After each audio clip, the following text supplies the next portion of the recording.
So this is what I'm currently reading, In Order to Live by Yeonmi Park, and I am 24% through. As you can see, I am loving this book. This is a memoir of this girl who has escaped North Korea, and I am loving it.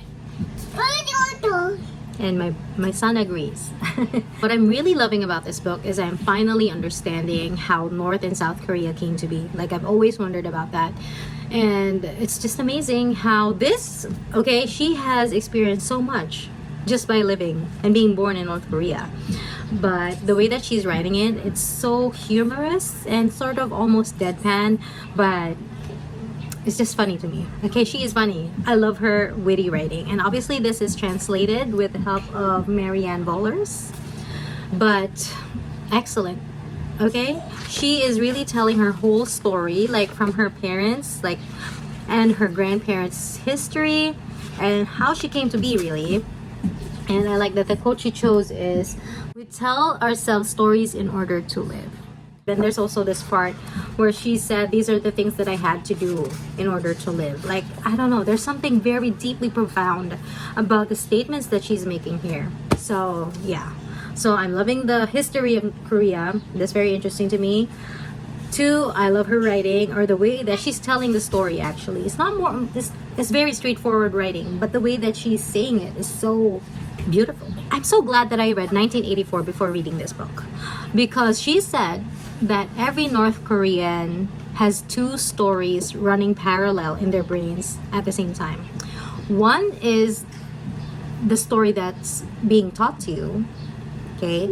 And the second story is what you see with your own eyes. And she was so baffled when she finally escaped and she was in Seoul and she was able to read the translated version of 1984. She was so surprised that there was a concept for that, which George Orwell has thought of, and it's called doublethink. And obviously doublethink is just, George Orwell literally just made that up. Or he made that up in that world. But since it's based on Stalinism as well, I can say that really that is the style. So she's talking about how she has to say these things against the American enemies and the Western capitalists and all that. They hate them by morning, but by afternoon they're like checking the magazines for cosmetics to buy in the black market. So yeah, I recommend you read 1984 before this. So that's where I'm at right now. I love that she is so honest. And okay, here's an example of something so funny. Okay, well, not it's really so funny, but my threshold for humor is so low that I laugh at it. I laugh at anything. One thing she said that I found funny was, okay, so in North Korea you can only really love the leader. So there's no romantic love, no familial love, nothing like that. Only love you can have is the love for the great leader. Very similar to the love for Big Brother, right? And she was like, she was so surprised when she was watching pirated Hollywood movies, specifically Titanic. She was so, like, it blows her mind that Leonardo DiCaprio and Kate Winslet were willing to die for their love and not for the regime, as they were, because they can only die for the regime,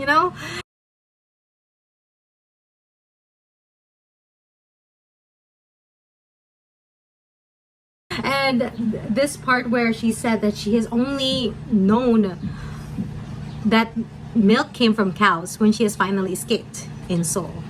Like, from that point, like when she was in North Korea, she has never tasted milk.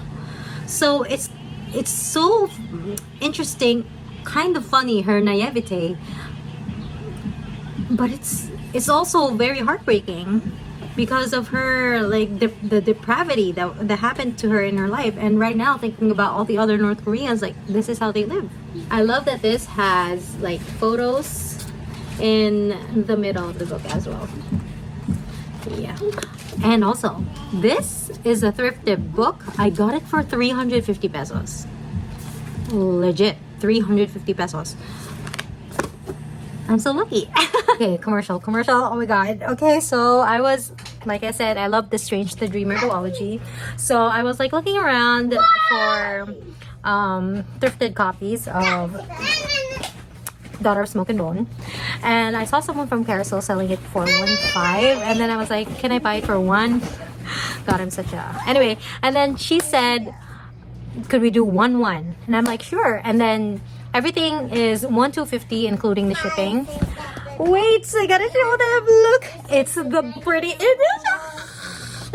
Okay, it's a little brown publisher still, but the condition is so good.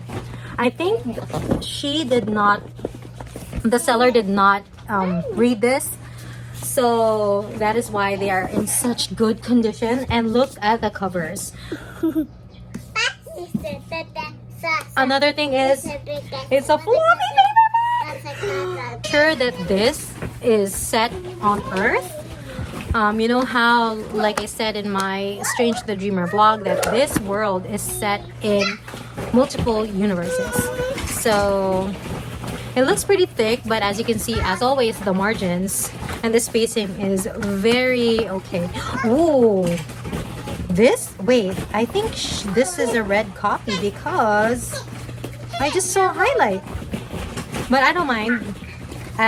Oh, and there's like a small heart, and the annotations are not that heavy, just an underline and a highlight. I'm quite interested. Okay, or maybe she read Daughter of Smoke and Bone and then she gave up with the second and the third books. Actually, this also came with the box. It comes with the box, although it's like pretty... I did not even know it came with a box, so it's fine that it looks like this. Yeah, so I just might read this. Yeah, so I'm kind of excited. Also, the original covers were not that pretty anyway. I did not like them that much. So and tomato power. Yes, tomato. And so that is why I'm so happy with this project. Okay, so I am 38% through In Order to Live, as you can see, and I have 3 thoughts perhaps. Okay, first of all, I just want to talk about the poop thieves. They run out of fertilizer, and the government came up with the idea that, hey, let's just use human and animal waste. So everyone had a quota to fill, and so they were reminded, okay, don't poop in school, remember to poop at home. So that's pretty ridiculous. Okay, that's the first thing. Second of all, our main character Yeonmi, she has felt her very first taste of freedom when she did her own stint as a market vendor. So when the public distribution of food and all the provisions of the government failed, they started to allow having markets for people. And the people, what they did is they either buy and sell, or they can either, you know, grow their own food to sell to the markets. Basically, they're doing capitalism. Isn't that it? And when she did that, she realized that she has control of her destiny. Because in a capitalist country, what you do is, like, if you work hard, you get a chance to live. Where as opposed to a communist country, it's the government who decides who will starve and who will survive. Yeah. And also, so that's the second point. Third point. Okay, now that their allies, the Russians and some like other Russians, Chinese, whatever, whoever was like powering the communist countries, they have already let go of North Korea, so now they're on their own. And yes, and now that they're on their own, so even the guards and all of the local officials are not being paid well. So what happens is, okay, the main business of the parents of Yeonmi, they are smugglers of certain metals and all other products. So I think it really helps that they were close to the border, the North Korean and Chinese border, because with that they were able to do these illegal trading, and then they would sell it to the interior of Korea. And how were they able to do that? They were able to do that because they were bribing the guards who were not being paid well. So yes, indeed, corruption happens in communist countries as well. This book is a wake-up call that you are taking a lot of things in your life for granted. Her childhood dreams, so our childhood dreams, we wanted to be doctors or lawyers or engineers or actresses or whatever. But her dream her childhood ambition was to be able to grow up and get a lot of money so she can buy all the bread that she wants and to eat it all. Bread, okay? And what breaks my heart even more is after a few pages, when she reaches the capital of Pyongyang with her father, she was eating bread and she was like saying, and this bread isn't hard and dark or hard and black. So like she wanted to eat all the bread she wanted, and the bread that she knew was also not the best kind of bread. And the middle. Yes. So yeah, this book made, I think everyone should read this. Okay, so I'm 70% through In Order to Live. I'm so almost finished this. I read it last night, mainly part 2, which is when she finally escaped to China. And okay, she thought that this is going to be the end of all her problems. Like she has to make sacrifice. She was separated. Her and her mom, they were separated from the dad and her sister. So there's a lot of that, but then they all plan to get together anyway in the end. So that was a plan. Okay, they just can't handle the hunger in North Korea anymore. So they did what they had to do. But they didn't know what human trafficking was, and she was wondering like, why are these people willing to help us get across the border? And it's later that she finds out that yeah, sex trafficking is a thing, and she was 13 years old at this time, and they had to do a lot of like lying to the people, to the Chinese, like first to the North Koreans who sold them, and then each time they get sold, like up into the hierarchy, the price, like these people are profiting out of them. And it was so dehumanizing for her, if she wasn't dehumanized already, to hear these people talk about how much they are buying Yeonmi and her mom and all that. So there's that, and eventually she finds her place in China, has to make a deal with the devil. There was a time when she was able to eat everything. She was able to get all the material things that she wanted, but she was upset because like, sure, there's food there, but I don't have the appetite because my family isn't with me. At this point, I think her mother was sold to a farmer. Yeah, so there's that. So now then she realized that these material things are not it. You know, it's not it. I mean, I'm guessing she's able to say that because she's already like fed. So, but I think the feeling of hunger versus the feeling of being alone, you know, one is physical, one is emotional, and maybe it can get to your spirit as well. So yeah, I just feel so sad that, you know, she escaped one bad thing, and turns out it was just the other side of darkness, which is essentially what she experienced in China. So she spent some of her years there. Unfortunately, she did have to be a wife. But what I did like about, she said something about not knowing the word dignity. Like she doesn't know that word. But she had a feeling in herself, like in her humanity, that there are some things that she just can't stomach, and things that she cannot allow, or her morality cannot allow or cannot accept for her.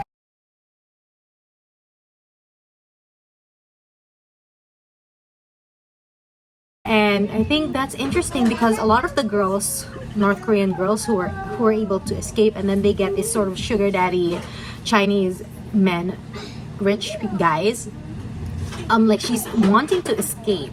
Yeonmi wants to escape, and then these girls are like, are you crazy? Are you insane? This guy is so rich, he'll give you everything you wanted. But she's just not that type of girl. And as you can see, she's very pretty. She is such a pretty girl. So obviously, this is a picture from Seoul, but obviously she is, you know, she has been like, there was this one Chinese guy who actually, I think, fell for her real bad because they were, some other person stole her, and then he tried to turn everything upside down just to find her. So, and that guy also fulfilled his promises to her, but eventually, you know, yeah. Still sad story. They realized that no, we cannot stay here in China. And I am here at Following the Stars. And this is the part where she met some Christian missionaries. Okay, so I finally finished In Order to Live. And it's such a good book. Definitely recommend this. The final part is about her escape to South Korea because life in China was hard. So she made it to South Korea. Though I think the crossing the border is more scary the second time. And the thing though about South Korea is she was like expecting, okay, I'm finally free. But then the things that she had to go through when she was in South Korea, I love how she described it, that there was some kind of settlement place, like a place where North Korean defectors can go and they are being taught technology. So she said it felt like a place for time travelers from the 1950s to 1960s who don't know what ATMs are or doesn't know what the internet does. So they can learn all that so they can acclimate themselves to South Korea. And obviously they have a North Korean accent, so she had to like adjust. So first of all, she had the education of an 8-year-old when she was like 15 years old or 16 years old. So she had to take some GEDs, diploma equivalents, so that she can get into university. And what blows my mind, okay, she went to college 2011 and I did too. And I'm like, this girl, she has gone so much and I have been my life was a walk in the park compared to hers. But I like how in the end we were both at the same place, getting an education. And I'm so proud of her, that she never gave up and she wanted to prove herself. And when she got accepted to her choice of university and college program that she wants to join, she was crying of happiness because she said, finally someone has believed in me. And because even though some of the facilitators they had who helped them, even the missionary who helped them cross, they were like very doubtful of her future because of the things that she had to go through, and she kept that a secret. Like her being trafficked, she kept that a secret because she feels like it's such a very deeply personal cut to her that she doesn't want people to know about it. Excuse me. But she said that the only way to have peace with myself is to accept that it happened and to tell my story. So she did. And she was very impactful. She has been invited to multiple talks to talk about her experience because, being a North Korean defector, that is such a sort of like a very new thing. And there's not a lot of them. So she has become the face of this movement. I admire her. She has read tons of classics. And she said she has read like Shakespeare and she was obsessed with Shakespeare. And also like things like Catcher in the Rye, like all those classics. And the one book that really clarified her mind was Animal Farm by George Orwell. And she said that reading about North Korea, reading an allegory about what she experienced sort of made it very simple, and in a way she was able to overcome that part of herself. And there is this also herself having compassion for other people, but at the same time discovering that she can have compassion for herself, and that is when she started to feel at peace. So this is such a good book. Highly recommend. Very inspiring. She thought that a story cannot inspire. Like she doesn't know the word inspire back then.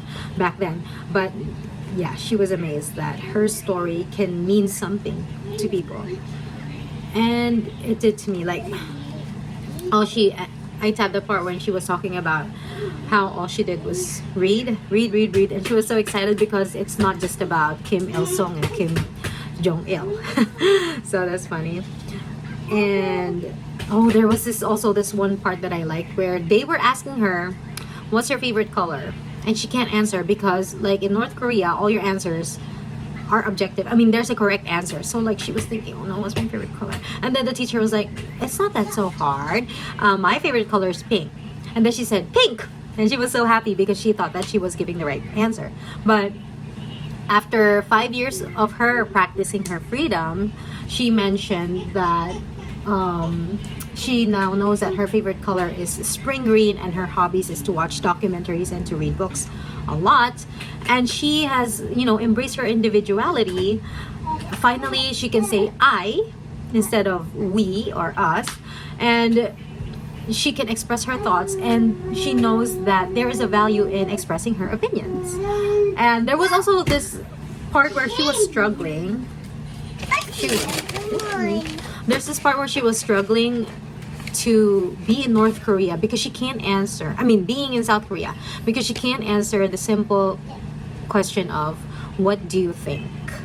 Because in North Korea, the critical thinking part of their brain was like not used at all. And there were times when she was thinking, when it like got too hard, she was like, would I have been better off in North Korea? Like if I wasn't hungry in North Korea, would I have been better off?